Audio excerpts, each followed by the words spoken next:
The topic of today's video is how to change numbers on Facebook Lite. So the first thing that you want to do is go to the top right to the three little lines. And now what you want to do is scroll down to settings and privacy and then click on settings after that. In here, you want to go to the account center. And in here, what we want to do is scroll down to personal details. And then we want to click on the first option, which says contact info.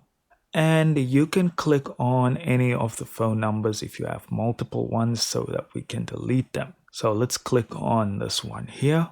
And now you will have the option to delete the number right at the bottom. And you'll want to click on delete again. Now from here, they will email you a verification code.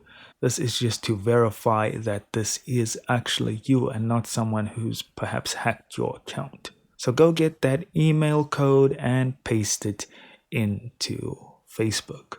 Once you're done, it's going to bring you back here. And from there, feel free to add a new contact right at the bottom.